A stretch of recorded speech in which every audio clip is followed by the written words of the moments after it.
Everyone, welcome back to my channel Amritsar Edge Success. Today's topic again based on English grammar, that is vowels and consonant, जिसको हम vowels को हिंदी में स्वर बोलते हैं और consonants को व्यंजन बोलते हैं.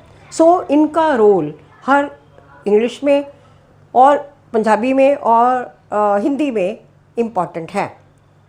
इसके साथ ही जो हमारी मात्राएं हैं वो भी हम क्लियर करते हैं. सबसे पहले मैं वॉवल्स के बारे में बताऊं कि वॉवल्स होते क्या हैं.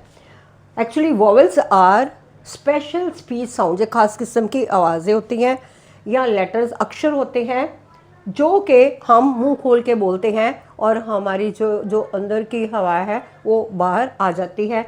इसमें हमारी टंग जो है वो पूरी तरह से फ्री होती है. तो वॉवल्स हम बोलते जैसे ए ई बोल के देखते हैं. ए पूरी मुंह खुल गया, ई मुंह खुल गया, टंग भी है, I O U, like this. So as I told you there are 5 vowels: A E I O you.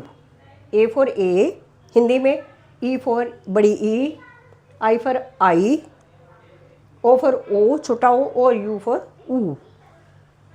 बाकी के जो अल्फ़ाबेट्स हैं, for example B C D E F J K G H L M N P Q R S T V W X Y Z, these are remaining words, alphabets, consonants. So there are total 21 consonants in English language.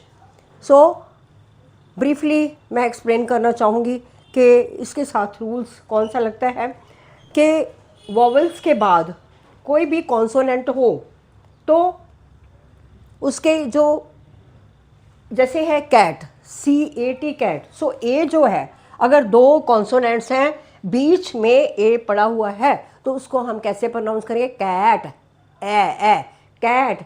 B A T bat, B और T जो है वो consonants है, लेकिन ए जो है vowel है तो उसको हम कैसे प्रोनाउंस करेंगे? बैट. अगर ई लेटर हो तो उसका उच्चारण हम कैसे करेंगे? B A K E, bake. Similarly face, sake. Road, R O D E, road. Code, O code. और mode, M O D E, mode. Next है आई, लाइफ, आई लाइफ. उसके बाद है बाइक, उसके बाद है mike. Whereas the Y word acts as a vowel, ये vowel की तरह के काम करता है. कहाँ पे? जब इसकी आवाज़ ई और आई आती है.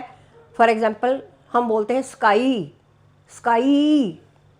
तो सिमिलरली जब हम बोलते हैं हैप्पी, ई, तो वहाँ पे ये वॉवल होता है. लेकिन उसके बाद ये कॉन्सोनेंट के तौर पे भी हम यूज़ कर सकते हैं. अगर वाई जो है वो किसी वर्ड के स्टार्टिंग पॉइंट में आता है तो उसको हम कॉन्सोनेंट बोलेंगे, जैसे yes, Y E S, yes. So this is all for this topic. तो प्रैक्टिस के लिए आप यूज़ करो यू. यू के लिए प्लीज़ आप 1-2 सेंटेंस बना करके कमेंट में मेरे को बताओ. If there is any doubt write in the comment. अगर आपको ये लेक्चर पसंद आया है, वीडियो पसंद आई है, तो उसको लाइक कीजिए, सब्सक्राइब कीजिए. Thank you for this.